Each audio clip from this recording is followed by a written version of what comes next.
With 4 times the memory of 1 megabit CDs, the TurboDuo takes gaming power to the next level of excitement. Deeper, more compelling games with brilliant razor-sharp graphics, larger characters, more realistic animation, faster action, superior scrolling, deadlier bosses, scarier scaling, and more challenging levels of play.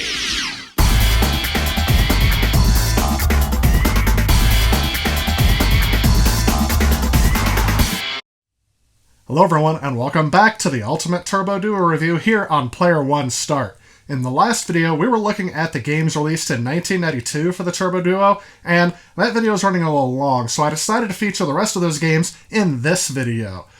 In the previous video, some of the games we've already looked at included the Gate of Thunder and Bonk compilation disc, but we also took a look at games such as Shapeshifter.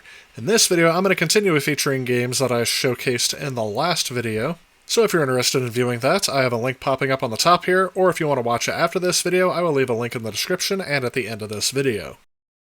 In the last video, the games I looked at were all very good, but did that trend continue? Alright, let's go ahead and keep going. Forgotten Worlds is another side-scrolling shoot-'em-up game released by Capcom. It was originally a coin-operated game that reached the arcades in 1988. But chances are, if you were in North America, your first experience playing this game on a home console would have been with the Sega Genesis, as that port was released in 1990. Fast forwarding about 2 years later, we have the port for the Turbo CD, and I have to say that this one is actually not bad. Although I find the firing and explosion sound effects just as annoying as they were on the Genesis, I find the CD quality audio soundtrack much more appealing than the Sega Genesis sound chip. As with many games on the TurboGrafx, this game is actually lacking any sort of parallax scrolling, which actually wasn't possible on the system without doing some software trickery. The Genesis pulled this off 2 years earlier, so if they were looking to make a port of this game 2 years later, I would have expected them to make more of an effort to try to at least fake the parallax scrolling effect. As you can see in the game, you can rotate the direction in which you're firing by moving the gun in almost all 360-degree directions. On the Genesis, and even on the PC Engine using a 3-button controller, this was easy to do by mapping the buttons surrounding the shoot button with the ability to move the weapons to one direction or the other. However, with the standard TurboDuo pad, there are only 2 action buttons. So instead, one of the buttons is mapped to move the weapons clockwise, and the run button is mapped to move the weapons counterclockwise. It's a tiny nitpick for me, but this was something that I just had a hard time getting used to. It was something I actually had to think about every time I wanted to move the direction of my weapons, and in a game where milliseconds count, it cost me a lot. Still, overall, this is a very close port to the arcade game, and I would definitely recommend it to those that are fans of this genre. However, casual fans may not be as big of a fan of this game. Other reviewers, both past and present, have given this game around 8 or 9 out of 10, and I would say it ranks more around to the 8 out of 10 for me.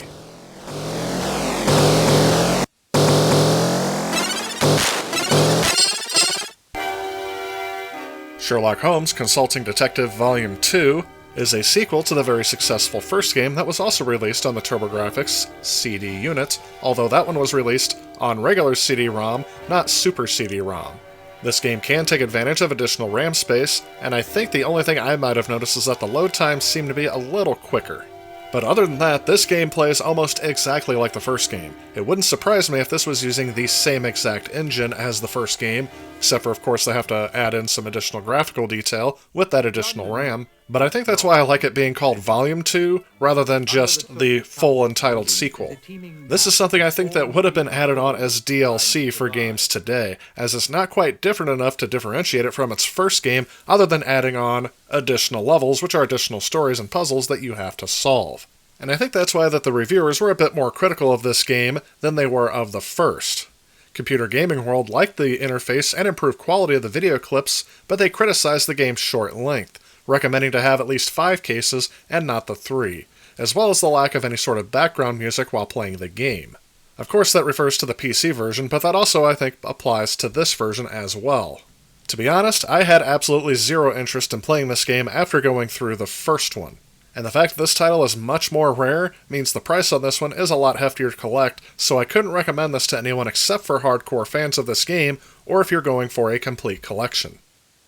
This has been a very upsetting day for me. Undoubtedly, Sir Simpson, you are referring to last night's theft of the 2 De Kuyper paintings from the National Gallery. You've heard? All of London has heard. Tell us, what do you know of this unfortunate affair? Loom is a fantasy-themed graphic adventure game by Lucasfilm Games. In terms of PC releases, it was the fourth game to use the famous Scum adventure game engine that was used in a lot of point-and-click adventure games from Lucasfilm Games back in the late 80s, early 1990s. In terms of gameplay, this game is a departure from many other Lucasfilm adventure games in a lot of ways. Loom is actually based on a serious and complex fantasy story. With its experimental interface, it skewed the traditional paradigm of graphical adventures, where puzzles usually involve interactions between the game character, the environment, and items the character has in their possession. Loom's gameplay centers around magical 4-note tones known as drafts that the protagonist can play on his instrument. Each draft is a spell that has an effect of a certain type, such as opening or night vision.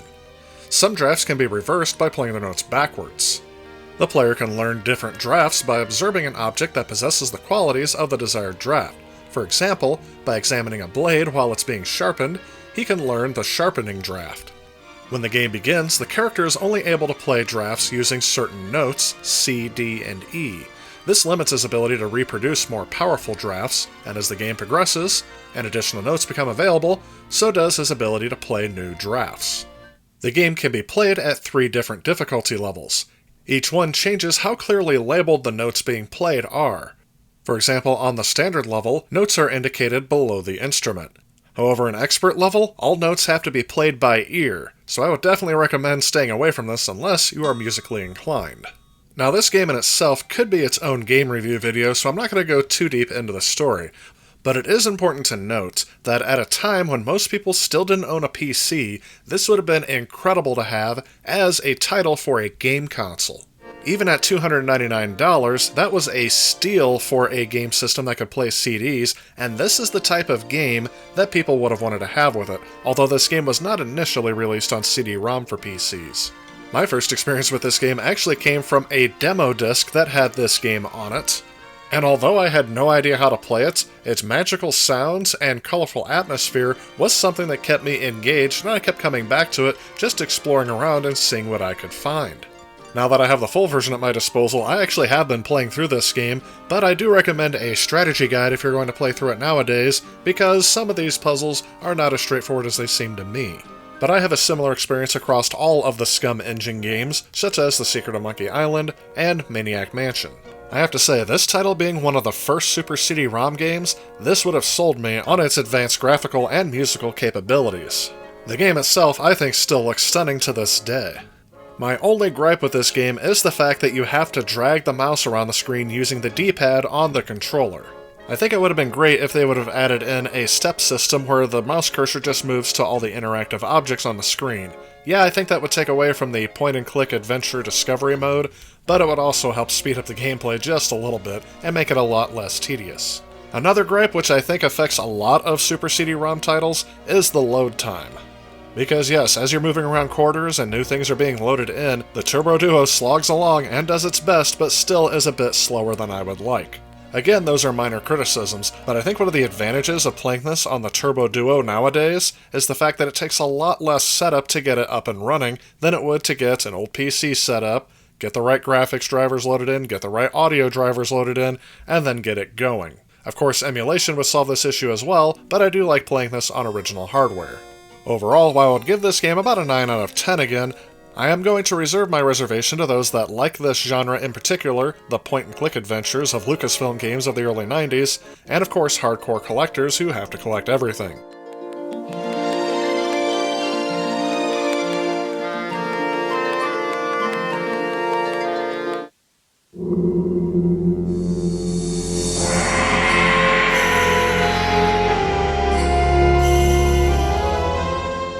Prince of Persia is a fantasy cinematic platformer designed and implemented by Jordan Mesher originally for the Apple II and was ported to virtually every other platform of the time.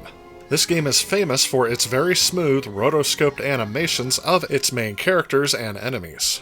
This game is listed among one of the greatest video games ever made of all time. The game's story is very simple. The player controls an unnamed protagonist who must venture through a series of dungeons to defeat the Grand Vizier, Jafar, and to save an imprisoned princess. In terms of this port, this game has been dressed up quite a bit. The backgrounds in the game are much more colorful, and the character sprites are much more detailed than in previous versions I've seen of this game. In my opinion, a huge improvement to this game is the soundtrack that is added in, as its original Apple II version didn't have any music at all due to the limitations of that machine. And I think the lack of a soundtrack kept me from getting really interested into the game, as it felt very isolating. With the CD quality audio soundtrack that plays in the background, I believe it sucks me more into the game's atmosphere. Whenever synthesized sounds need to play through the sound chip, the CD audio soundtrack will cut out during significant events. In terms of gameplay though, it actually does play like the original Prince of Persia, but that's not really a huge compliment that I can give it. I'm not the biggest fan of this game overall, as I feel like it's old school difficulty, and basically just a lack of anything really fun to do in the game. It's a lot of exploration and not a lot of action. I usually find myself playing through the first few levels of this game before I get tired of it and shut it off, but I do keep coming back to this game, I just never really feel the need to complete it. I definitely respect how groundbreaking this game was for the time, but it's something that I don't think holds up as well today, and I would give it personally a 7 out of 10, knowing that many other people would rank this game a lot higher. This game is available on many other systems and other platforms, so it's not a necessity to have for the TurboDuo, but it is a nice one to have if you're a big fan of this game.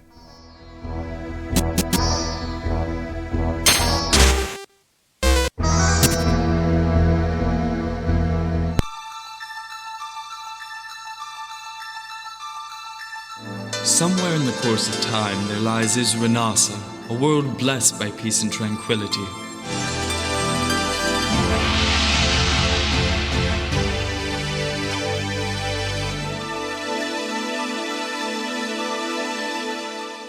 Dragon Slayer: The Legend of Heroes is a role-playing video game developed by Nihon Falcom and released for the TurboDuo in 1992, and it is actually the 6th game in the Dragon Slayer line of games, but it is the first in the Legend of Heroes series. As we've seen in the Ultimate TurboGrafx CD review series, I am a big fan of the Falcom RPG games, and this game is no exception. The game starts off with a simple plot that really doesn't overstay its welcome, but it does get more compelling as you go through the game. The game does use a random battle system, but they did add the ability for you to see your foes from a distance before they attack you.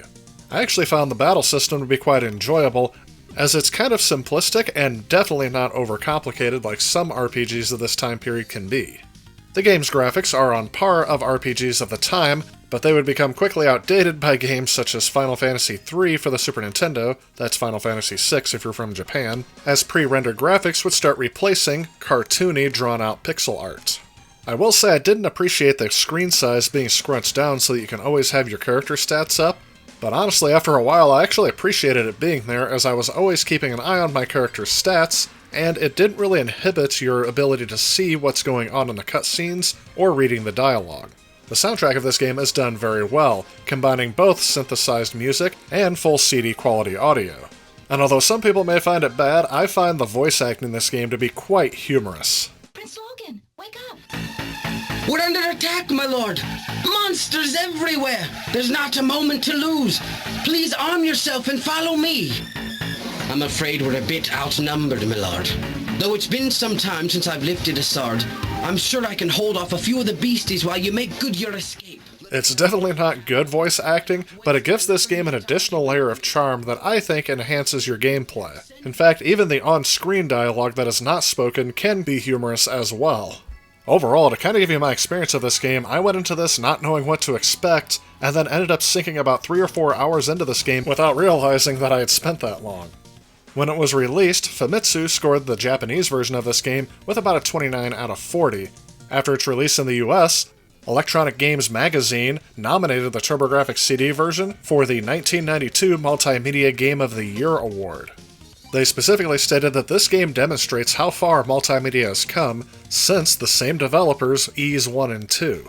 Now, I personally don't feel like I'm in a position to rank this over or under Ys 1 and 2, but let's just say I enjoyed both, and for maybe different reasons. I do think that this game would not be as approachable as an Ys-type game, as this is more RPG-oriented, but if you're a fan of the earlier Final Fantasy games, or the very early Phantasy Star games, I think this one would appeal to you. So while I won't recommend this to everyone, I would definitely recommend it to those that are fans of RPGs. Ethan, old buddy, I see you managed to spring the prince from the royal pigsty. Who's this overdressed fellow? Marcus, my lord. A good-for-nothing. Ignore him and he might go away. Yeah, I heard that. Listen, Your Highness, I'm sure you need all the help you can get, and I'm willing to give you a hand.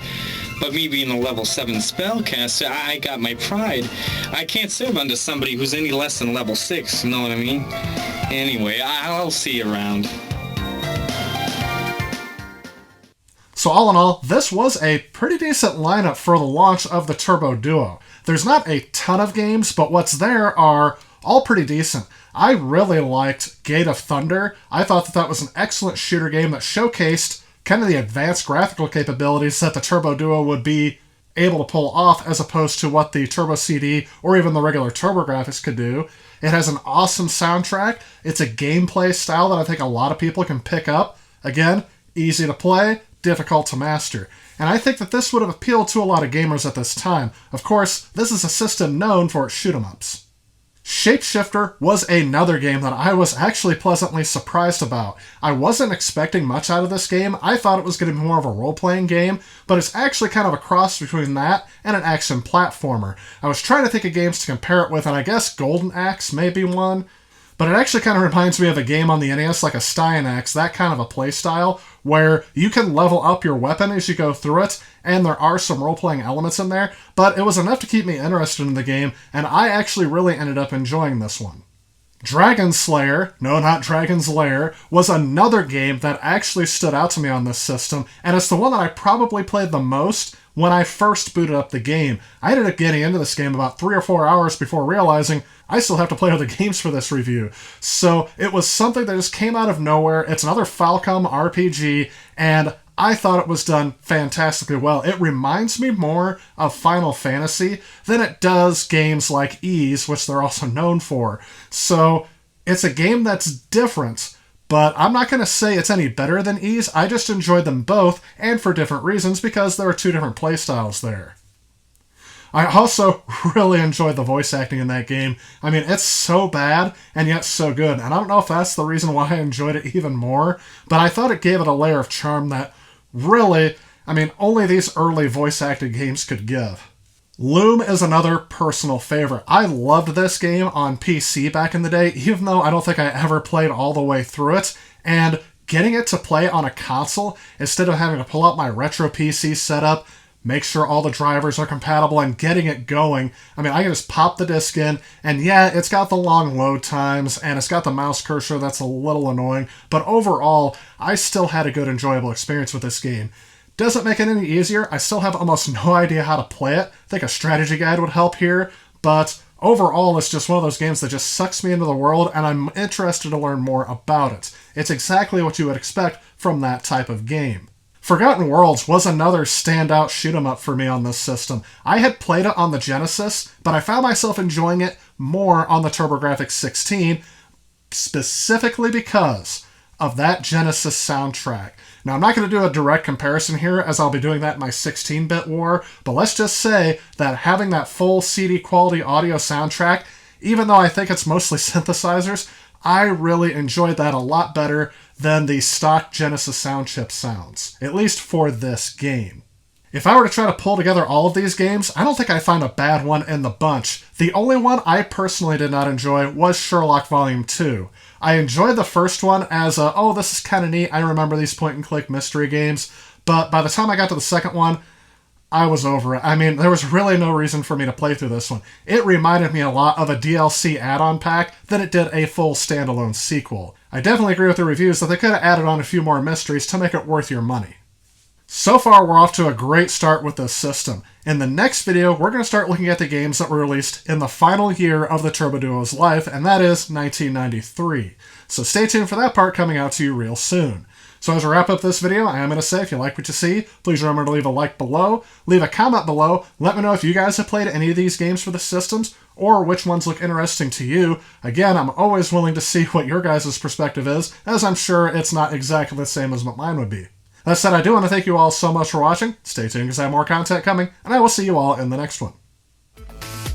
If you like this video and you'd like to help out with future projects on this channel, please consider supporting me on Patreon. Also, if you enjoy the content of this channel, please remember to click on this subscribe button. Again, I want to thank you so much for watching. I'll see you next time.